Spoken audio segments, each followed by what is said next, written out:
আমিও মাৰিম আৰ ৰজা পৰীক্ষিত মৰিব। তো ভাগবত অকল পৰীক্ষিতৰ কাৰণে নেকি বাৰু? নহয়, ৰজা পৰীক্ষিত মাত্ৰ নিমিত্ত। পৰীক্ষিতৰ যোগেদি আমাক কৃষ্ণ ভাগৱতৰ কথা কৈ আছে, আমিও মিৰিয়মান। লাহে লাহে লাহে লাহে আমাৰ চুলিবিলাক পকিছে, আয়ু গুচি গ'ল। সূৰ্যৰ লগতো আয়ু যেন সৰয়। সূৰ্য এদিন উদয় হ'ল, গধূলি মাৰ গ'ল, এটা দিন আমাৰ কাট খাই গুচি গ'ল। আজিৰ দিনটো আৰু কালিলৈ উভতি নাহে। আমাৰ জীৱনৰ আয়ু এদিন পাৰ হৈ গ'ল। এই দিনটো আৰু কালিলৈ নাহিব বা আহিব নেকি? কোনো ঘূৰাই আনিব নোৱাৰে। এই ব্ৰহ্মাণ্ডত বা এই পৃথিৱীত বহুত ডাঙৰ বিজ্ঞানীও আহিলে, বিজ্ঞানীজনো আহিলেও আকৌ আয়ুটো ঘূৰাই আনিব এনেকুৱা বিজ্ঞানো ওলোৱা নাই যে আয়ুটো বোলে আমাৰ সন্দীপৰ বাপৰ বোলে চুলিটো পকি গ'ল, কালাৰহে লগাব পাৰিব, অকল কালাৰ কৰিব পাৰিব, কিন্তু আকৌ কেঁচা চুলি গজাব নোৱাৰে। তেনেকুৱা কথা। আমাৰ আয়ু গৈ আছে, আমিও মৰিবলৈ গৈ আছে। এই সংসাৰত আমি মিৰিয়মান লোক আমি কি কৰিব? কাহাক শুনিবে, কাহাক জপিবে, কাহাক মৰিবে, হয়নে বাৰু? ভজিবাৰ যোগ্য কোনো ন দেৱতা প্ৰশ্ন ৰজা কৰিছে। ভজিবাৰ যোগ্য কোনো দেৱতা কহিমুক মুক সত্তৰে। মোক সত্তৰে কোনজন দেৱতাক আমি ভক্তি কৰিব লাগিব?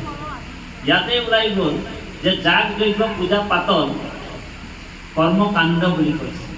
কৰ্মকাণ্ড কাক কৈছে? সম্পূৰ্ণৰূপে কৰ্মমাৰ। বেদত উল্লেখ আছে যাগ যজ্ঞ পূজা পাতল। ইয়াত সৌনক প্ৰমুখ্য কৰি কি কৰি আছে? হোম ধূমে ধূম্ৰ বৰ্ণ ভৈলা কলে বৰ। যিটো কৰ্ম কৰোঁ আকৌ নাহিখে বিশ্বাস। যিটো মই যাগ যজ্ঞ পূজা পাতল কৰি আছিলোঁ, আমিতো দেখোন কি তেওঁলোকক কৃষ্ণকে অৰ্পণ কৰি আছিলোঁ। উদ্দেশ্যটো কাৰ? কৃষ্ণকে অৰ্পণ কৰিছোঁ, কিন্তু তথাপিও আমি সফল হ'ব পৰা নাই। ভুলটো আমাৰ ক'ত আছে? আপুনি আমাক দেখুৱাই দিব লাগে। যাগ যজ্ঞ পূজা পাতল আমি কৰিয়ে আছোঁ আৰু কৃষ্ণতে আমি সকলোখিনি অৰ্পণ কৰোঁ, তথাপিও আমাৰ গণ্ডগোল হৈ আছে। কোনখিনিত হৈ আছে? তাৰমানে দুই নাও দুই ভৰি হৈ আছে। দুই নাও দুই ভৰি হৈ আছে বোলে, এইটোও এৰা নাই, এইটোও এৰা নাই। নাও দুখনত যদি দুটা ভৰি আমাৰ থাকে আৰু দুইফালে যদি দুখন নাও গুচি যাব, তেনেহ'লে নদীৰ পানীটো ঝাপলুমকে পৰি যাব, ঔ ভৰি আৰু পৰি পিনে ডুবি মৰি যাব। গতিকে আপুনি ধৰিলে কৰ্মমাৰ্গটো ধৰক শুদ্ধভাৱে দেই। কৰ্মমাৰ্গটো কঠিন যদিও তাতো মুক্তি আছে। কৰ্মমাৰ্গত মুক্তি নাই বুলি নাই কোৱা, বেদত উল্লেখ আছে কৰ্মমাৰ্গত। ধ্যান মাৰ্গতো উল্লেখ আছে, প্ৰবৃত্তি পথ। সেইবিলাক প্ৰবৃত্তি পথ। আপোনাক নিৰ্বৃত্তি পথত আহিবলৈ কৈছে। সেইকাৰণে আমাৰ গুৰুজনাই কৈছে কৰ্মমাৰ্গটো দুষ্কৰ বুলি কৈছে, কঠিন টান। যেনেকৈ বাইপাছ আৰু টাউন ৰাস্তা। বাইপাছত যদি আপুনি গাড়ী সোমাই দিলে তেনেহ'লে আপোনাৰ বহুত জাম লাগি যাব। যাবলৈ কিমান টাইম লাগিব আপুনি চিন্তা কৰে, নিজে নিজে বুজি ল'ব কথাবিলাক দেই। কেনেবাকৈ যদি আপুনি কৰ্মমাৰ্গত বিশ্বাস কৰি কৰ্মত সোমাই দিলে, যেনেকৈ টাউনৰ মাজত সোমাই দিলে গাড়ীখন, তাৰপিছত ওলাওঁতে আপোনাৰ হয়তো 1 ঘণ্টাত পোৱা ৰাস্তাটো আপুনি 3 ঘণ্টাৰ পিছত পাব। আৰু যদি আপুনি জ্ঞানী হয়, চতুৰ হয়, নাই বোলে মই বোলে টাউনৰ মাজেদি নাযাওঁ, মই অকণমান বাইপাছ ৰডটো লৈ ল'ম বুলি ভাবে, তেনেহ'লে আপুনি বাইপাছেদি যদি গুচি যাব পাৰে, তেনেহ'লে আপুনি 1 ঘণ্টা পোৱা ৰাস্তাটো হয়তো 40 মিনিটতে অতিক্ৰম কৰি ল'ব পাৰে। সেই বাইপাছ ৰাস্তাটোৱে হৈছে ভক্তিমান, বুজিছেনে বা? সেইকাৰণে ব্ৰহ্মাই 3 বাৰ বেদত বিচাৰি বাইপাছ ৰাস্তাটো উলিয়াই দিছে আমি, আৰু আমাৰ গুৰুজনাই আমাক কৃপা কৰি দি দিছে বাইপাছ ৰাস্তা, হয়নে বাৰু? ব্ৰহ্মাই 3 বাৰ প্ৰমাণ কৰিছে। পূৰ্বতে ব্ৰহ্মাই একচিতে 3 বাৰ বিচাৰি পাইলে এহি মানে হাৰ শ্ৰৱণ কীৰ্তন ইটো সুগম ভকতি অল্পতে উপদে গোবিন্দত প্ৰেম ৰতি। গতিকে গোবিন্দৰ কৃপাত বোলে প্ৰেম ভক্তি হ'ব। আৰু এই বাইপাছ ৰাস্তাত আপুনি যদি কেনেবাকৈ গাড়ীখন লৈ যাব পাৰে, তেনেহ'লে পৰম ধাম বৈকুণ্ঠলৈ যাব, য'ত গ'লে জীৱসকল আকৌ এই পৃথিৱীৰ যিটো শাস্তি 84 লক্ষৰ যোনি ভ্ৰমণ কৰে, যিটো শাস্তি আছে, বহুত শাস্তি পৃথিৱী, বহুত কষ্ট আছে। এইটো দুখা কুলে বুলি কৈছে। কি কুল? এই সংসাৰখন দুখা কুলে। দুঃখালয় বুলি কৈছে। দুঃখালয় মানে যেনেকৈ চিকিৎসালয়, আলয় মানে ঘৰ, এই সংসাৰখন কি বোলে দুঃখালয়, দুখৰ যুগ আলয়, আলয় মানে ঘৰ। চিকিৎসালয় যেনেকৈ শৌচালয় বোলে তাত বোলে শৌচ প্ৰস্ৰাৱ কৰিব লাগিব, সেইকাৰণে শৌচালয়, হয় নে বাৰু? যেনেকৈ চিকিৎসালয় য'ত বেমাৰ আজাৰ ট্ৰিটমেণ্ট কৰা হয় চিকিৎসালয়, আৰু এইটো হৈছে দুঃখালয় মানে সেই সংসাৰখন দুঃখালয়। আপনি পুনর্জন্ম পুনর্মরণ পুনরপি জননম পুনরপি মরণম পুনরপি জননী জঠনী শয়নম। এখানে ভগবান কৃষ্ণ গীতার সিদ্ধান্ত দিয়ে দিল। গীতার 9 নম্বৰ অধ্যায়েৰ 25 নম্বৰ শ্লোকত কৈছে, অৰ্জুনেৰ প্ৰশ্ন আহিছে, আজি মঙ্গলাচৰণতে ভাগৱত সামৰণি কৰিব লাগিব দেই বাৰু। কাৰণ মঙ্গলাচৰণলৈ ভাঙনি কৰিবলৈ গ'লে বা ভাগৱতৰ শ্লোক যদি ভাঙনি কৰিবলৈ যায়, জন্মাদস্য যতুঃ অন্নয়াদি ইতৰত স্বাৰ্থেস্য বিঘ্নচৰা বোলে এইটো এটা এটা শ্লোক 3টা পাৰ্ট আছে। এই এটা এটা পাৰ্ট যদি ভাঙনি কৰিব লাগে 3 ঘণ্টা এই শ্লোকটোতে লাগি যাব। ঔ হৰি ঔ ৰাম। আজি সেইকাৰণে মঙ্গলাচৰণতে আমি ৰাখি দিম কথাটো। গতিকে পুনৰপি জনম পুনৰপি মৰণ যিটো আয়াতত যিটো আমাৰ চক্ৰত আমি ভ্ৰমণ কৰি আছোঁ জীৱবিলাক, কৃষ্ণই কৃপা কৰি আমাক এবাৰ গোল্ডেন চান্স দি দিছে মানুহৰ জন্ম। এই মানুহৰ জন্মটো কি? এইটো গোল্ডেন চান্স। আপোনালোক আমি গোল্ডেন চান্স পাইছোঁ। এইটো চান্স আপোনালোক কেতিয়াও নেহেৰুৱাব। ধ্যান দিব, বৰ গুৰুত্বপূৰ্ণ কথা। সেইকাৰণে ভাগৱতত 10ম স্কন্ধত কৈছে, ভৱতৰিবাৰ যুগ হে মনুষ্য শৰীৰ বিষয় বাতা খা পায়া কৰিলা অস্থিৰ।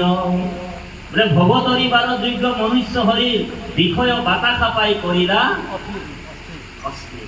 আমাক বিষয় বাসনাই পাই কিনে আমাক অস্থিৰ কৰি পেলাইছে।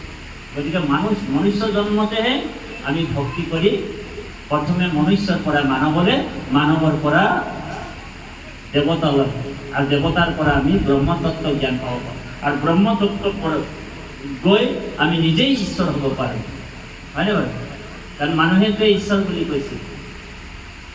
ভগৱন্ত আৰু ভকতৰ মাজত পাৰ্থক্য নাই বুলি কৈছে। গতিকে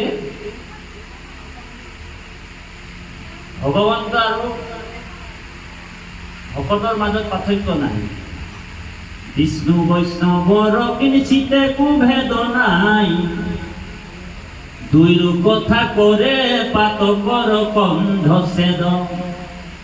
এতেকে শুনিবই আমি ভকত চৰিত্ৰ, এহিহে তাৰিবে ইটো দুৰ্ঘুৰ কলিত। বিষয়ত থাকিয়া ভকতি হুৱে যাৰ, সাধু সংলয়া কৰে আমাক বিচাৰ। আন কৰ্ম এৰি ভকতি তৎপৰ, জানিবা উদ্ধৱ সখী সেহিহে ঈশ্বৰ। আপোনাক মোক ঈশ্বৰ বনাই ৰাখিছে। 11 স্কন্ধত উদ্ধৱক কৈছে, হে উদ্ধৱ, বিষয়ত থাকিয়া ভকতি হুৱে যাৰ, সাধু সংলয়া কৰে আমাক বিচাৰ। আন কৰ্ম এৰি ভকতি তৎপৰ, জানিবা উদ্ধৱ সখী সেহিহে ঈশ্বৰ। সেইজন ঈশ্বৰ হ'ব পাৰে। গতিকে আমিও ঈশ্বৰৰ স্বৰূপ। সেইকাৰণে কীৰ্তনত গুৰুজনাই কৈছে, বিশেষত মনুষ্য গণত যিটো নৰ, বিষ্ণু বুদ্ধি কৰি সৰ্বদায়ে মান্য কৰে। মানুহক আমি প্ৰথমে মানুহৰ পৰাই আমি ঈশ্বৰ জ্ঞান কৰিব লাগে। মানুহকে আমি এতিয়া ঈশ্বৰ জ্ঞান কৰিব আমি নোৱাৰিছোঁ, হয়নে বাৰু? অসমৰ্থ। আৰু অন্য জীৱবিলাকক আমি কেনেকৈ ঈশ্বৰ জ্ঞান কৰিম? ভগৱানে কৈছে, সমস্ত ভূততে আছো মই হৰি, হবাকো মানিবা তুমি বিষ্ণু বুদ্ধি কৰি। এতিয়া মানুহকে আমি ঈশ্বৰ জ্ঞান কৰিব পৰা নাই, তো কুকুৰ চিগালো গদৰ বড়ো আত্মৰাম বুলি কেনেকৈ জানিম? হয়নে প্ৰভু? গতিকে সেইকাৰণে উচ্চ কণ্ঠৰে 3বাৰ কৃষ্ণ পাব, এভাগী নাম আমি ধৰিম। অকণমান নাম মাজে মাজে থাকিব, আৰু তাৰপিছত আমি পাঠৰ মাজত সোমাই যাম। এই নাৰদ ব্যাস সংবাদ পৃথিৱীৰ আটাইতকৈ প্ৰথম ধৰ্মসভা। পৃথিৱীৰ প্ৰথম ধৰ্মসভাখনে হৈছে নাৰদ আৰু ব্যাস সংবাদ। কিহৰ কাৰণে? আগলৈকে আৰু এনেকুৱা ধৰ্মসভা বহা নাছিল আৰু এই সভাখনত সভাপতি আসনত আসন অলংকৃত কৰিছিলে দেৱঋষি নাৰদ। আৰু ইয়াৰ কথাটো আপোনাৰ পাঠৰ মাজত ওলাব, আমাৰ বাপজনে পাঠও কৰিব। তাৰ আগে আগে আমি 1 মিনিট সময় হৰিনাম ল'ম, সকলোৱে সহযোগ কৰিব, আইসকল আনন্দ মনে গাব। কাৰণ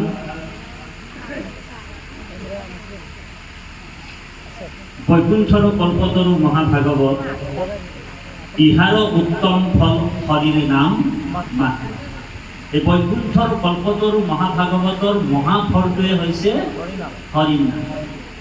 হৰিৰ নামে হৰিৰ নামে হৰিৰ নামে গতি, হৰিৰ নামে ভকতৰ কেৱলে ভকতি। গতিকে ভাগৱতে লাগিলে যিমান যি কথা কৈ আছে, সকলো কথা আহি এটা জেগাতে অন্ত হৈ গ'ল, সেইটোৱে হৈছে ঈশ্বৰৰ নাম। আৰু ঈশ্বৰৰ নামে হৈছে সুপ্ৰিম, ঈশ্বৰৰ নাম হৈছে সুপ্ৰিম সোল। ভগৱান কৃষ্ণই অৰ্জুনক কৈছে, হে অৰ্জুন, মই পাছে ভৈলো আগে ভৈলা নাম। আমাৰ পৰম শ্ৰদ্ধাৰ বাপজনে নাম আনন্দ আপোনালোকক বুজাই দিলে। নামতকে ভগৱান কৃষ্ণই কৈছে, মোতকৈও বোলে শ্ৰেষ্ঠ মোৰ নাম। সেইকাৰণে কৃষ্ণতকৈ শ্ৰেষ্ঠ কোন? কৃষ্ণৰ নাম। গোপীসকলক উদ্ধৱে জ্ঞান দিবলৈ কৈছিলে যে তোমালোক কি বোলে কৃষ্ণ বিচাৰি আছা, কৃষ্ণ কৃষ্ণ বুলি কান্দি আছা, কৃষ্ণৰ বিৰহত তোমালোক ঠাকুৰি ঠাকুৰি বোলে কান্দিছা। গতিকে কৃষ্ণ কেতিয়াও আৰু ঘূৰি নাহে।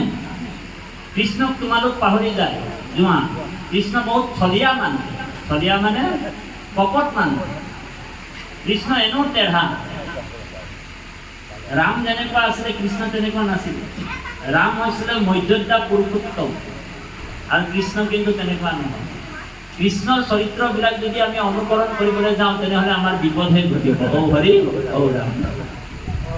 সেইকাৰণে কৃষ্ণৰ কথাবিলাক উপদেশবিলাক পালনহে কৰিবলৈ কৈছে। আৰু ৰামৰ কিন্তু চৰিত্ৰটো আমি ল'ব লাগিব। যেনেকে কৃষ্ণই বোলে 16,108 গৰাকী বিয়া পাতিছিল। আপুনি যদি মই বোলে 8 গৰাকী বিয়া পাতি চাওঁ বুলি কয়, তেনেহ'লে আপোনাৰ মোৰ অৱস্থা বেয়া হৈ যাব। ঔ হৰি ঔ ৰাম। সেইকাৰণে অনুকৰণ কৰিব কোৱা নাই। কাৰণ কৃষ্ণৰ পৰমাত্মাৰ ভগৱন্তৰ কথাবিলাক অকণমান বেলেগ। বোলে শিৱই বোলে অকণমান বিষ খাইছিলে, আমিও অকণমান টেষ্ট কৰি চাওঁ বুলি ক'লে হ'ব নেকি? হা, আমিও বোলে কলৈ যাব লাগিব, জেগাত জমপুৰত গুচি যাব লাগিব। সেইকাৰণে ভগৱন্তৰ কথাবিলাক কামবিলাক চৰিত্ৰবিলাক কেতিয়াও অনুকৰণ কৰিব নালাগে। কিন্তু ভগৱন্তৰ গুণনাম চৰিত্ৰবিলাক আমি উপদেশবিলাক আমি ল'বলৈহে চেষ্টা কৰিব লাগিব, মানিব লাগিব। গতিকে আমাৰ গুৰুজনাই বোলে কি কৰিছিলে, কিছুমান মানুহে গুৰুজনে শ্ৰাদ্ধ কৰিছিলে, পিণ্ড কৰিছিলে। এইবিলাক বোলে গুৰুজনাই কৈছে, গুৰুজনে আমাক কি উপদেশ দিছে, কি বুলি কৈছে? হৰিৰাম হৰিৰাম এই মূল মন্ত্ৰ, কলিত নাহিকে তপ জপ যজ্ঞ তন্ত্ৰ। গতিকে কলিযুগত একমাত্ৰ হৰিৰ নামত আশ্ৰয় ল'ব কৈছে। কাৰণ আনো ধৰ্ম কৃষ্ণৰ লগতে গুচি গলা, একস্থানে ভূয়া হৰি নাম মাজে ৰৈলা।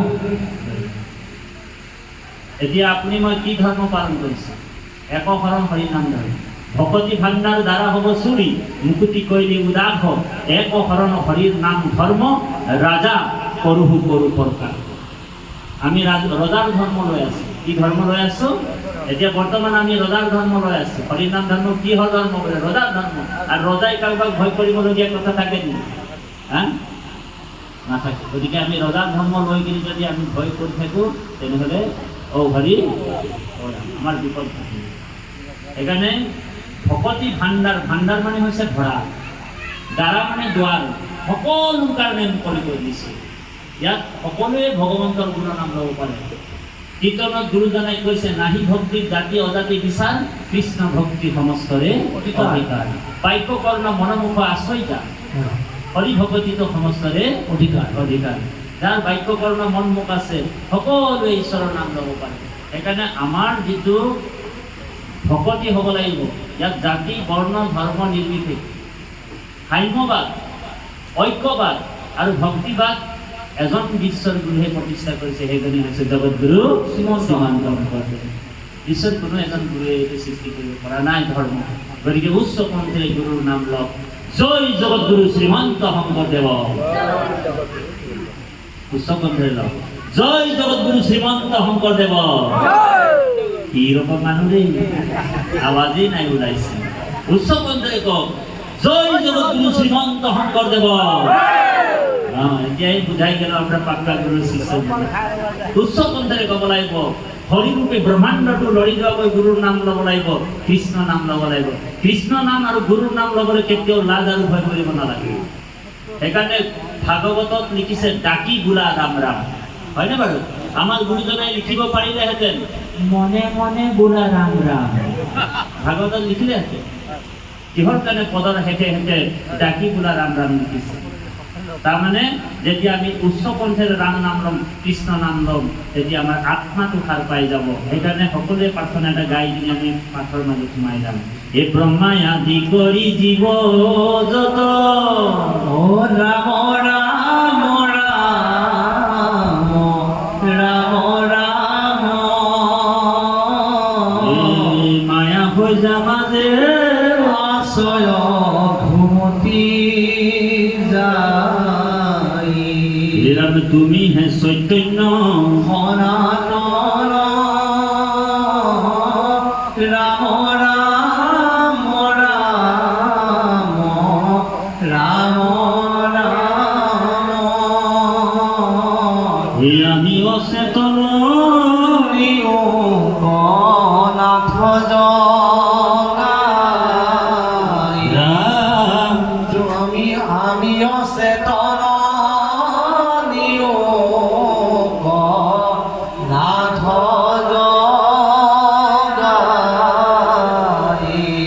নম নম মধুমূৰ মূৰ ঋতু মহাহৰি, অন্ত্যযু উত্তম আতি হৈ যাক স্মৰি, সমস্তে জগত উদ্ধাৰক যাৰ নাম, হেনয় কৃষ্ণ কৰো সহস্ৰ প্ৰণাম।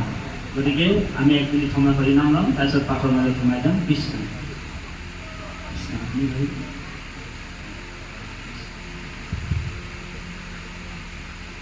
কৃষ্ণ কৃষ্ণ গোপাল কৰুণাময়, ৰাম ৰাম হৰি, কৃষ্ণ গোপাল কৰু। সংসাৰৰ সাৰ প্ৰশ্নটো সুধিব লাগিব। কিছুমান জেগাত প্ৰশ্ন কৰে, বৰ সাংঘাতিক সাংঘাতিক, আমাৰো প্ৰশ্ন আহে, কিন্তু আমি ইমান প্ৰশ্ন সন্মুখীন নহওঁ। কিছুমান ব্যাখ্যাকাৰক বহুত প্ৰশ্নৰ সন্মুখীন হয়, উল্টা পুল্টা গাই দিয়ে, বুজিছেনে? মানুহৰ মাজত বিভ্ৰান্তিৰ সৃষ্টি হৈ যায়, প্ৰশ্ন সেইকাৰণে পাই যায়, উত্তৰো ভালকৈ দিব নোৱাৰে। কাৰণ আচাৰ্য দেৱ ভৱ বিষ্ণু ভক্ত বিমচ্চাৰা বুলি বিশ্লেষণ বা আলোচকজন অধ্যয়নটো বহুত প্ৰয়োজন। যিসকল ওপৰে ওপৰে শাস্ত্ৰৰ কথা জানে, মুখস্থ কৰি কেইটামান কথা শ্লোক জানে, সেইসকল সিদ্ধান্ত আৰু দৃষ্টান্ত সহিতে দেখুৱাব নোৱাৰে। সেইকাৰণে ব্যাখ্যাকাৰকসকল সদায় সিদ্ধান্ত আৰু দৃষ্টান্তত ক'ব লাগিব। কাৰণ আজিৰ যুগ পৰিৱৰ্তন যুগ, প্ৰযুক্তিবিদ্যাৰ যুগত আপুনি অকল সিদ্ধান্তৰ কথাবিলাক ক'লেও নহয়, আপুনি দৃষ্টান্ত সহিতে মানুহক জনাব লাগিব, দেখুৱাব লাগিব, তেতিয়াহে মানুহবিলাক কথাবিলাক মানি ল'ব। আৰু অকণ বাহিৰে বাহিৰে ওলাই যাম বুলি ক'লে মানে আজিকালি মানুহ অধ্যয়নশীল হয়, বহুত অধ্যয়ন কৰিছে। আমাৰ সন্দীপই বাবু বহুত অধ্যয়ন কৰি আছে, হৰি। কাৰণ অধ্যয়নটো আমাৰ জীৱনৰ প্ৰত্যেকটা মুহূৰ্ততে হয়। যিসকল মুখস্থ কৰি কিনি আহি কিনি যদি সমাজত তেনেকুৱা কথাবিলাক ক'ব, তেনেহ'লে ধৰা পৰিব। আৰু যিসকল গুৰ ৰহস্যটো জানে, পৰম তত্ত্ব, পাৰমাৰ্থিক দৰ্শন, যিজন পৰম সত্য, মুকলি মঞ্চত ক'ব পাৰিব লাগিব, মুকলিকে ক'ব লাগিব। সত্যটো, পৰম সত্যটো যিটো ভাগৱতত কৈ আছে, পৰম সত্যম সত্যম পৰম ধীমহি, যিজনক বেদব্যাসে বেদব্যাসটো বোলে 4খন বেদ বিভক্ত কৰি লোকৰ সমাজত প্ৰচাৰ কৰিলে। এইখিনি কথা ওলাব, অকণমান পাঠ ভাগি যাই লওক, তাৰপিছত ইয়াৰ ব্যাখ্যান কৰিম। প্ৰায় 1 ঘণ্টা আৰু বহিম আপোনালোকৰ মাজত, আৰু গাড়ীৰ পিছফালে লিখা থাকে ন আকৌ আহিম বুলি। কেতিয়াবা আকৌ কৃষ্ণ কৃপা হ'লে আহিম, কাৰণ আপোনালোকেও ৰাতিপুৱাৰ পৰাই আহিছে আৰু কিছুমান ঔষধি ওৰাম নকৰাকৈও আহিছে ভকত। বোলে আমি কেনেকুৱা ভকত, আমিতো ভাই বোলে ঘৰটোত বোলে ভক ভককৈ আহি যাওঁ, কৰটোত বোলে কটকটকৈ চুবাই দিম আৰু তৰটোত বোলে টমটমকৈ ওলাই গুচি যাম। বোলে কি ৰকম ভকত ৰে, বোলে ঘৰটোত বোলে ভক ভককৈ আহি গেলে আৰু কৰটোত বোলে কটকটকৈ চুবাই দিল আৰু তৰটোত বোলে টমটমকৈ ওলাই গুচি গ'ল। এনেকুৱা ভকত হ'লে আমি নহ'ব। ভকতৰ উপমা দিছে নাৰদ পঞ্চৰাত্ৰ তন্ত্ৰত, কৈছে এ ভৱদে ভগৱন্ত ভৱবিমোচন ভজন ভক্তিতে তুষ্ট পুৱন্ত যিজন। এতিয়া আপুনি ভজন ভক্তিত তুষ্ট বেছি নাথাকে, আমি ভোজন ভক্তিত বেছি তুষ্ট থাকোঁ। নহয় বাৰু, কাৰোবাৰ ঘৰত সেৱা পাতিছে, প্ৰথমেই খবৰটো লৈ লওঁ যে তাৰ ঘৰত পনীৰ ভাজিটো ওলাব নে নাই। অ' হৰি অ' ৰাম, বোলে আমিতো ঘৰটোতে ফেল হৈ আছোঁ, ঘৰটোলৈ যোৱাই নাই। হা, পনীৰ ভাজি ওলাব নে নাই, তেনেহ'লে ঘৰটোতো ফেল বোলে। যিজন ভজন ভক্তিত তুষ্ট আছে সেইজনে ঘৰটোত গৈছে, ঈশ্বৰক ভজনা ভাল পায়, আনন্দ লয়, হয়নে প্ৰভু? আৰু যিজন বোলে কটো কোনজন, বোলে কপদে কৃষ্ণ ভজি পবিত্ৰ পৰম ঐ আত্মা কমানন্ত কৃষ্ণ সমস্ত দেহম। সমস্ত জগতত ঈশ্বৰ সৰ্বে ভূতেষু ভূতাত্মা অৱস্থিত, এ যত দেখা চৰাচৰ এ হৰিময় নিৰন্তৰ, এ হৰি বিনে নাহি খে পৃথক, যিজন ভকতিহীন হি দেখে হৰি কভিন্ন, বোলে হৰিৰ মায়ায়ে তাক মোহে। যত দেখা চৰাচৰ হৰিময় নিৰন্তৰ। এই কথাষাৰ এই বাক্যটো কোনে প্ৰয়োগ কৰিছে জানেনে? দেৱাদিদেৱ মহাদেৱে কৈছে। মহাদেৱে পাৰ্বতীক কৈছে, হে পাৰ্বতী, যত দেখা চৰাচৰ হৰিময় নিৰন্তৰ, হৰি বিনে নাহিকে পৃথক, যিজন ভকতিহীন হি দেখে হৰিক ভিন্ন, হৰিৰ মায়ায়ে তাক মোহে বুলি কৈছে। বিষ্ণুৰ মায়াটো বহুত ডেঞ্জাৰ মায়া বুলি কৈছে, ত্ৰিগুণাত্মিক মায়া। গীতাত অৰ্জুনক কৈছে, বোলে দৈবী ঈশা গুণময়ী মম মায়া দূৰত্বয়া। হে অৰ্জুন, মোৰ মায়াটো বহুত ডেঞ্জাৰ, বহুত দুষ্ট, ইয়াক অতিক্ৰম কৰিব লাগিব। আমি ললুপঞ্জ মায়া নহয় এইটো। সেইকাৰণে মায়াতে আমি সকলোবোৰ বস্তুবিলাক আমি এতিয়া অবস্তুকো বস্তু বুলি ভাবিছোঁ। অবস্তু মানে অবাস্তৱ, অসত্য, বস্তু মানে সত্য, হয়নে বাৰু? আমাৰ গুৰুজনাই বস্তু প্ৰকাশ কৰিছেনে? বস্তু কি? বোলে হৰিৰ নাম ৰখে বৈকুণ্ঠ প্ৰকাশে, প্ৰেময় অমৃতৰ নদী শ্ৰীমন্ত শংকৰে পাৰ ভাঙি দিলে, বহে ব্ৰহ্মাণ্ড কভেবী। আমাক বাস্তৱ সত্যটো পৰিচয় কৰাই দিছে, চিনাকি কৰাই দিছে। তোমালোক বোলে খেলি মেলি ৰাস্তাত নাযাবা, বাস্তৱ সত্য তোমালোকক আনি বহুৱাই দিছোঁ কীৰ্তন ঘৰত। বাস্তৱ সত্য কি? বোলে হৰিয়ে সঞ্চা সকলো হিংসা, হয়নে বাৰু? তুমিহে কেৱলে সত্য, বোলে তুমিহে কেৱলে সত্য, মিছা বে আন জানি জ্ঞানী গণে কৰে হৃদয়ত ধ্যান। বাকীবিলাক আপুনি যিমান যি দেখিছে ব্ৰহ্মাণ্ডত সকলো বিনাশ হ'ব। এই অশাসত্ব মানে, শাসত্ব নহয়, হয়নে প্ৰভু?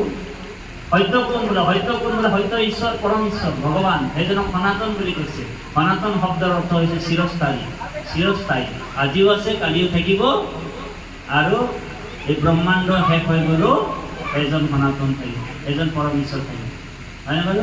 সেইজন হৈছে ভগৱান কৃষ্ণ, আৰু সেইজন কৃষ্ণ সকলোৰ হৃদয়ত বহি আছে। বোলে কম বেছি পৰিমাণে নহয়, সন্দিকৈ বাপৰ গৃহত বোলে হৃদয়ত বোলে কৃষ্ণটো 100% আছে, ৰাতি বাপৰ বোলে হৃদয়ত 20% আছে। এনেকুৱা কথা নাথাকে। ভক্তি রত্নাকর গ্রন্থত গুরুজনাই কৈছে এ বাহিরে ভিতরে জানা সমস্ত ভূত হতে পরিপূর্ণ রূপে আসু মই মহেশ্বর যেন জগতত ব্যাপী আসয় আকাশ হেহি মতে সমস্ততে করু প্রকাশ। আপনি মই ভগবান দাস বিচাৰি বাহিৰলৈ যাবও নালাগে। बोले ना मंदिर में ना मस्जिद में ना सड़क में ना गुफा में मैं तो तेरी पास हूँ मैं तो তোর লগতে আছো ভগবানে কৈছে। এখানে মহাপ্রভু মাধৱদেৱে ঘোষণা লিখিছে আত্মা ঈশ্বৰক লাগ প্ৰত্যক্ষ হততে পায় নপাই তাংক জানা অবিদ্যা অবিদ্যা নাখিলে হাইখাতে কৃষ্ণক পায় কণ্ঠ নগ্ন বস্তুক হাইখাতে। হয়নে প্রভু? গতিকে ভগৱানে আমাক গুৰুজনে আমাক হৃদয়তে ভগৱন্তক দেখাইছে দেৱৰ ঈশ্বৰ হৰি তাংক মহাযত্ন কৰি লৈ একো হৰণ হাইখা যাৰ ইচ্ছা মুখ্য পাইবে নলাগে দুৰক যায় আশা হৰি হবাৰো হিয়া। বেদস্তুতিটো কৈছে হৃদয়ত আশা তুমি হে তোমাক নপাৱে স্বামী ভক্তি সাৰি বিষয় লোভত কণ্ঠতে আশ্ৰয় মণি কাক বিস্মৰিয়া মানি নজানি বিচাৰে বাহিৰত। ভগৱান আমাৰ হৃদয়তে সকলোৰে আছে পৰিপূৰ্ণ ৰূপে আছে। সেইকাৰণে সমস্ত ভূততে মই বিৰাজমান হৈ আছো। ভক্ত প্ৰহ্লাদ দৈত্য শিশুসকলক কৈছে সমস্ত ভূততে আছো মই হৰি। এই ভগৱানে কৈছে ভক্ত প্ৰহ্লাদক সমস্ত ভূততে আছো মই হৰি সবাটো মানিবা তুমি বিষ্ণু বুদ্ধি কৰি। সকলো প্ৰাণীতে ঈশ্বৰ আছে বুলি যিজন জ্ঞান পালে সেইজনে কটোত আছে আৰু যদি পোৱা নাই তেনেহ'লে কটোতো ফেট হৈ আছে কটোলৈ যোৱা নাই দেই। আৰু তটোত কৈছে বোলে তপদে তৰণ উপায় হৰণ হৃদয় কমলে দেখ কৃষ্ণৰ চৰণ। এইজন ভক্ত এতিয়া ছজন মাত্ৰ ভক্ত মাত্ৰ ছজন ভক্ত আৰু 12জন দুষ্ট অন কৰি থৈ দিওঁ অন নাই কৰা না অন কৰি থৈ দিওঁ কৰা আছে এই নামটো কাটি দিলোঁ। গতিকে ছজন ভকত এটা যুগ পাৰ হৈ গ'ল এটা যুগত বোলে ছজন মাত্ৰ ভকত এই 3জন হৈছিলে জম্বুবান বিভীষণ আৰু হনুমান জম্বুবান আৰু বিভীষণ। এটা যুগ আয়ু কিমান আছিলে জানেনে? 12,96,000 বছৰ সেই যুগটো পাৰ হৈ গ'ল দেই। তাৰপিছত সেই যুগটো পাৰ হৈ যোৱাৰ পিছত দাপৰ যুগ আহিলে মাত্ৰ 3জন ভকত হয়নে প্ৰভু? কোন কোন হ'ল? উদ্ধৱ মৈত্ৰেয় আৰু বিদুৰ এই 6জন ভকত। কিন্তু কলি যুগত আকৌ সকলোৱে ভকত হ'ব পাৰিব গুৰুজনাই। কীৰ্তনত গুৰুজনাই কৈছে যে কলিত কীৰ্তন কৰিয়া নিশ্চয় লোক শুইবেক ভকত। সকলোকে লাইচেন্স দি থৈছে, আপোনাকো দি থৈছে, মোকো দি থৈছে, সন্দিকৈ বাবুকো দিছে, গগৈ বাবুকো দিছে, সকলোকে লাইচেন্স। বোলে কলি যুগত কি কৰিব লাগিব? হৰিত শৰণ ল'ব লাগিব আৰু হৰিৰ নাম ল'ব লাগিব, কৃষ্ণ নাম ল'ব লাগিব, কীৰ্তন কৰিব লাগিব। সেইদৰে গতিকে আমি পাঠৰ মাজত সোমাই যাম। দিনবিলাক আমাৰ পাৰ হৈ আহিছে, এদিন দুদিনকৈ আমাৰ আয়ু পাৰ হৈছে। ৰজা পৰীক্ষিত মাৰিব 7 দিনৰ পিছত আৰু আমি মৰিম 7 দিনৰ ভিতৰত। সোম মংগল বুধ বৃহস্পতি শুকুৰ শনি দেও। আপোনালোকক আমি এটা অনুৰোধ জনাইছোঁ, আজিৰ যিটো অকণমান ভিডিঅ' ওলাইছে সেই ভিডিঅ'টো আপোনালোক মুকুন্দ নামৰ চেনেলটোত চাব পাৰিব দেই বাৰু। এইটো আপোনালোক ছাবস্ক্ৰাইব কৰিব। আমি নতুন চেনেল এটা খুলিছোঁ MUKUNDO। এই মুকুন্দ চেনেলটোত এই আজিৰ অকণমান ভিডিঅ'টো দিয়া হ'ব, আপোনালোক চাই যাব পাৰিলে ছাবস্ক্ৰাইব কৰিব আৰু 2-এটা কমেণ্টটো কৰি দিব ঔ হৰি হৰাও মুকুন্দ চেনেল দেই বাৰু। বাৰু যাওক কি নহওক, ৰজা পৰীক্ষিতো মৰিব আৰু আমিও মৰিম, আমাৰো দিনটো পাৰ হৈ গৈছে। সেইকাৰণে হিন্দীত এজন গজল গায়কে কৈছে চলি যা ৰহি হে উমৰ ধীৰে ধীৰে, चली जा रही है उमर धीरे धीरे उमर धीरे धीरे गई আছে उमर माने বয়স आयु आयु बयस तो हमारो गई আছে चली जा रही है उमर धीरे धीरे चली जा रही है उमर धीरे धीरे चला जा रही है उमर धीरे धीरे बचपन भी बीते जवानी भी बीती बचपन भी बीते जवानी भी बीते बुढ़ापे को हो रही है असर धीरे धीरे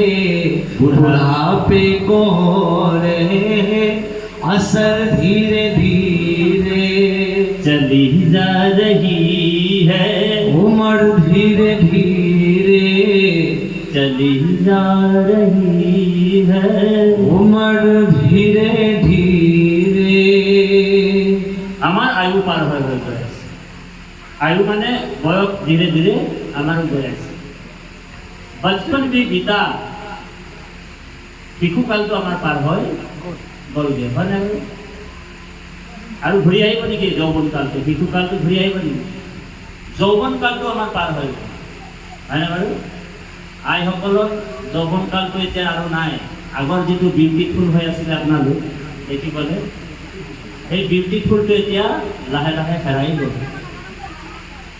যিমানেই লাগিলে বিউটি পাৰ্লাৰলৈ যাওক হয়নে বাৰু এক মাহ কণ্টিনিউ বিউটি পাৰ্লাৰ গ'লেও কিন্তু আগৰ চেহেৰাটো ঘূৰি আহিব নেকি হা আগৰ চেহেৰাটো ঘূৰি নাহে এই যে এই মুখমণ্ডলৰ যিবিলাক হেৰি আছে চাইনিং চাইনিং বুলি কৈছে চকুবিলাক এনেকৈ অকণমান মানে আপোনাৰ কি বুলি কয় এইটো খুতুৰা খুতুৰি হৈ যায় ছাল তাৰমানে ছালটো কি হৈছে খুতুৰা খুতুৰি হৈ গৈছে আগৰ যিটো বিউটিফুল আৰু নাই আৰু চাইনিং নাই সেইকাৰণে লাহে লাহে লাহে লাহে লাহে লাহে আমাৰ যৌৱনো গুচি এতিয়া কি হ'ল বুঢ়াপে को हो रही है असर धीरे धीरे बुढ़ापे को हो रहे हैं असर धीरे धीरे এতিয়া চুলিবিলাক ইয়াৰ পৰা পকিবলৈ আৰম্ভ কৰিছে ইয়াৰ পৰা প্ৰথমে চুলিটো পকিছে ইণ্ডিকেশ্যন দিছে প্ৰথম সংকেত দি দিলে আমাক ভগৱানে যে তো এতিয়া ইয়াৰ পৰা মানে চুলিটো এটা দুটা পকিবলৈ আৰম্ভ কৰিছে হয়নে বাৰু তাৰমানে এই চুলিটো ইয়াত যে পকিছে কিহৰ কাৰণে পকিছে জানেনে কাণখনক ক'ব বিচাৰিছে তই এতিয়া বুঢ়া হৈছ হৰিক ভজন কৰা হয়নে বাৰু কৃষ্ণক ভজা ভকতৰ সং লৈ লোৱা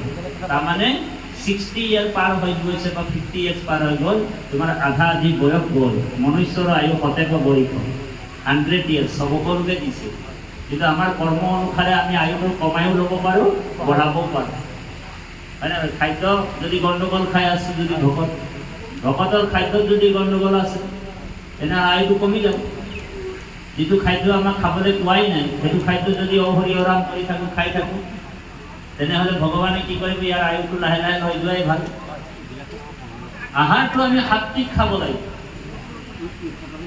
সাত্বিক আহাৰ সেইকাৰণে আগৰ দিনৰ আমাৰ ককা দেউতাসকলে আয়ুটো বৃদ্ধি হৈছে কিয় পাইছিলে মানুহবিলাক সৎ আছিল এক নম্বৰ সত্য শৌচ দয়া ক্ষমা আৰু দয়া এই চাৰিটা বস্তু ব্ৰত হিচাপে লৈছিল সেইকাৰণে আয়ু বৃদ্ধি হৈছে হয়নে বাৰু এতিয়া কিন্তু আমাৰ না সত্যত কলিযুগৰ মানুহ না সত্যত থাকিব পাৰিব কলিয়ে আহি কিনে অকণমান হ'লেও তাৰ প্ৰতিটো লৰাই দিছে হয়নে বাৰু কলিযুগৰ মানুহেতো অসত্য বচন সত্যটো পৃথিৱীত নাই বুলি কৈছে সত্য শৌচ ক্ষমা দয়া চব ভগৱন্তৰ লগতেই গুচি গ'ল আমিতো কলিযুগৰ মানুহ আপোনালোক জানে এৰ আমাৰ পৰম দুৰ্জন কলি পাপৰ সাগৰ কৃষ্ণ কিহৰ সাগৰ পাপৰ সাগৰ পাপ নকৰম তায়াত নাহি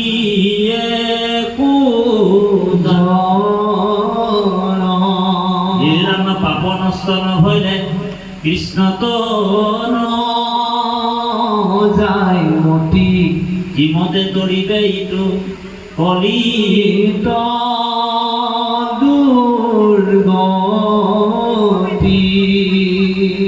দুখৰ সাগৰ কলি পৰম দুৰ্জন পাপ নকৰম তায়াত নাহি একোজন পাপ নকৰা মানুহ এজনো নাই বুজিছেনে বাৰু পাপ নকৰা মানুহ এজনো নাই কলি যুগত সকলোৰে পাপ হ'ব ইয়াত সন্ত মহন্ত গোসাঁই লাগিলে যিয়ে হওক এ টু জেড কলিয়ে আহি কিনি তাৰ অকণমান হ'লেও খুঁটিটো লৰাই দিব অ' হৰি সেইকাৰণে আজিকালি নামঘৰবিলাকতো কলি সোমাই গৈছে নামঘৰবিলাকতো কলি সোমাইছে নে বাৰু কওকচোন বাৰু আপোনালোকে আগত নামঘৰবিলাকত এটা খেল আছিল এতিয়া দুটা খেল হৈছে নে বাৰু অলপ দিনৰ পিছত তিনিটা খেল হ'ব আৰু অলপ দিনৰ পিছত চাৰিটা খেল হ'ব এনেকুৱা 5টা 6টা 7টা 8টা খেল হৈ গ'লে 8 খেলীয়া নামঘৰ হৈ যাব আৰু 8 খেলীয়া নামঘৰ যেতিয়া হৈ যাব আপোনালোক জানে যে অলপ দিনৰ আগত 8 খেলীয়া নামঘৰত ভকতে ভকতৰ লগত ঘুচিয়া ঘুচি কাজিয়া লাগিব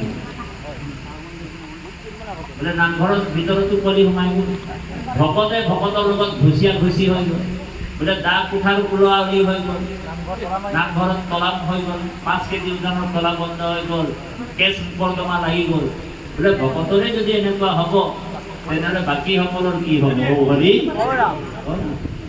সেইকাৰণে সাধু সদায় সাৱধান হ'ব লাগে দেৱা সাধু সদায় সাৱধান হৈ থাকিব লাগে কোন ফালৰ পৰা কেনেকৈ কলি সোমাই যাব কোনো ঠিক নাই হিচাপবিলাক পত্ৰবিলাক হিচাপ পত্ৰবিলাক যদি গণ্ডগোল হৈ থাকে তাতো কলি সোমাই যাব হয়নে বাৰু